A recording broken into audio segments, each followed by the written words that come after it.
Bad news for heroin addicts. The price of dope is probably going to go up. Mysterious disease grips Afghan poppy crops. Farmers blame U.S. This comes from the Raw Story. It says here, Afghan farmers claim U.S. and British troops are spraying chemicals on the world's largest opium supply. The U.S. spraying chemicals? So it used to be that all the dope came out of the Golden Triangle.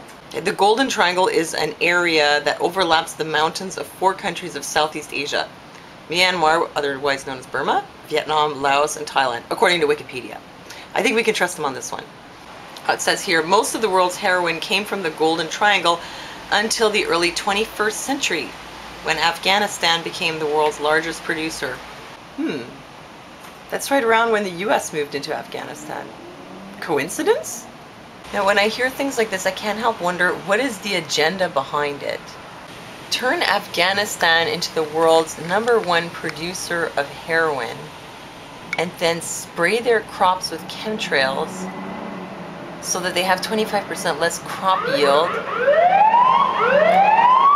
Production, it says, far outstripped the world demand of 5,000 tons. It said, with stockpiles of opium.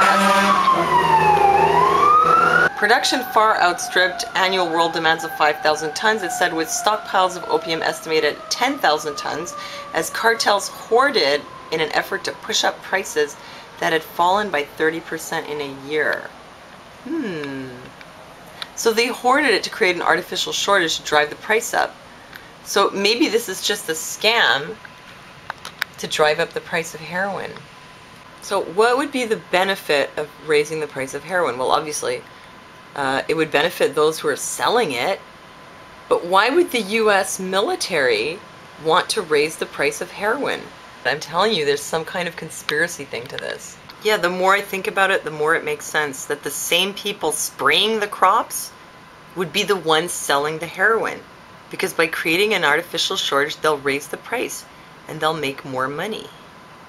See, the price of heroin had gone down by something like 40%. From like the early 1990s to, you know, the late 2000s. The Taliban had just about eliminated heroin production just before the US came in, and it was when the US came in that it became a major producer of heroin.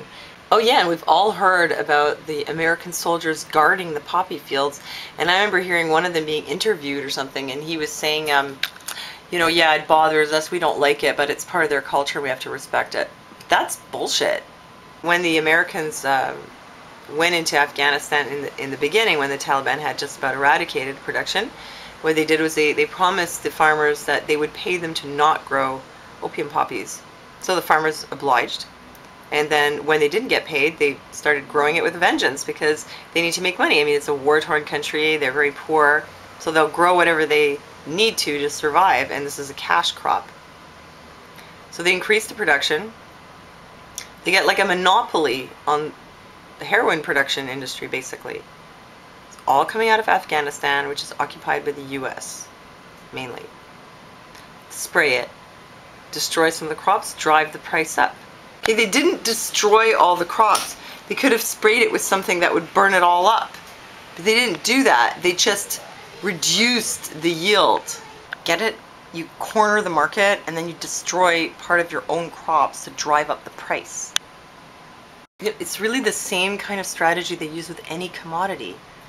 They're, you know, whether it's Microsoft, you know, with the computer software, or it's some large oil companies having a monopoly on oil, or it's Monsanto with something. There are always these huge corporations that have a virtual monopoly on every commodity, and then they can manipulate the price. So to me, the fact that they're saying it's the U.S. and the British spraying it would tell me that it's the U.S.